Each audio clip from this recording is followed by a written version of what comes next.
Hey, what's up everybody, and welcome to the Wild Wormhole YouTube channel. Whether this is your first video you've ever watched, or if you're a veteran, thanks for tuning in. Forge that's been coming around because of the GameFound campaign, and just sort of this resurgence, this revival of the game. I have been teaching a lot of new players how to play KeyForge, and one of the things I realized is there's a lot of combos and things within the game that experienced players would know by looking at a deck list that you may not know. And so this is the first of a new kind of series of videos that if people like it, I'll keep doing it, but just highlighting different combos that might help you if you're a new player or returning player, kind of catch up and be able to identify. So when you look at a deck list like this one, you can start to see some things that they might be able to do that maybe when you look at a deck list of text like this, if you're newer, you might be like, I don't know what any of this does. You might accidentally play into a pretty significant combo that you'll want to know about. So this is the first one we're going to try.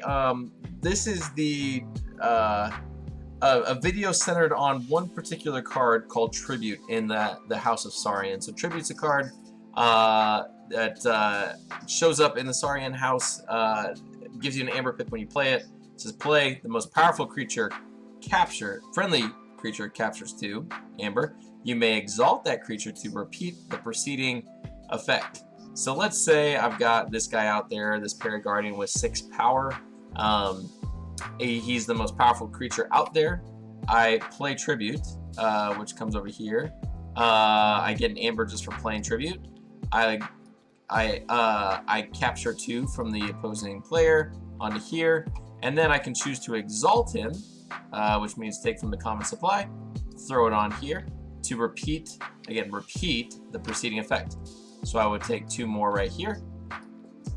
So now as you look at Paraguardian here, you can see he's got 5 amber just sitting on him, and if you know KeyForge, if my opponent here played a board wipe and was able to kill the Paraguardian, all this amber would just go back to their amber supply. So it doesn't seem that great. It's a nice stall technique, but there's a couple things that happen that you need to be aware of when you're looking at a deck list. One, if your opponent is able to play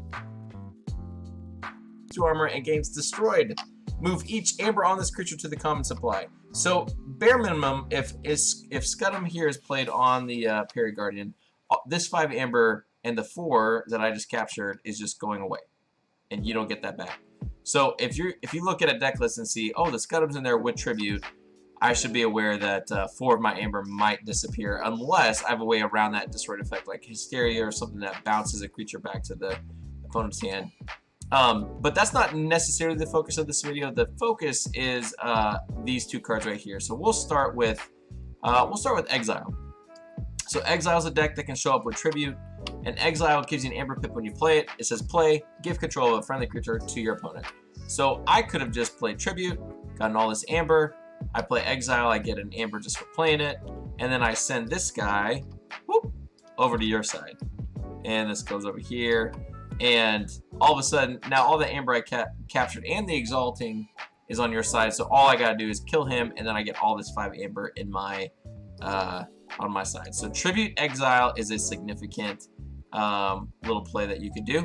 The other one that's even quicker is this card, Six Semper Tyrannosaurus. Says play, move each amber from the most powerful creature to your pool and destroy that creature.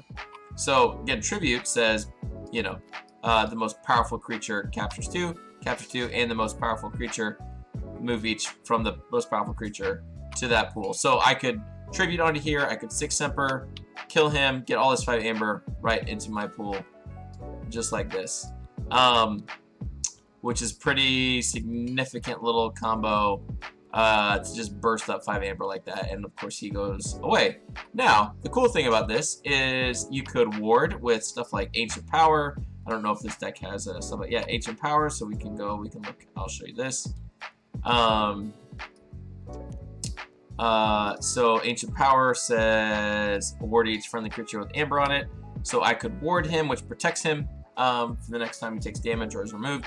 And then and then still get all the Amber and then leave Paraguardian out there to do its worst. Which is pretty significant. I mean, it doesn't matter that much because you're getting so much value out of it. It doesn't really matter if this is killed. The one thing I will remind you is if you get a deck with this and you're like, oh, this is so easy. Remember, Tribute is the most powerful friendly creature, which if you don't have a big guy out there, could be a 2-power Shadows creature. And this is also move each Amber from the most powerful creature to your pool. So if your opponent has, if you play a Paraguardian, you do this, and your opponent has a 7-power creature, and then, you play 6 Emperor thinking, oh, I'm going to get all this Amber, you might accidentally just kill their 7-power creature, their Big Twig, and not your Paraguardian. So you do have to be subtly aware of what you're doing here to make sure that you don't accidentally miss the combo if you're playing a deck with this or you happen to pick up a deck like this. So, anyways, hope that makes sense. Keep an eye out for Tribute, Exile, 6 Emperor decks as you're playing, and hope this was helpful. I would love to hear some comments if videos like this are helpful for new players or returning players. That is my goal. I'm not really targeting existing players. This is for new players.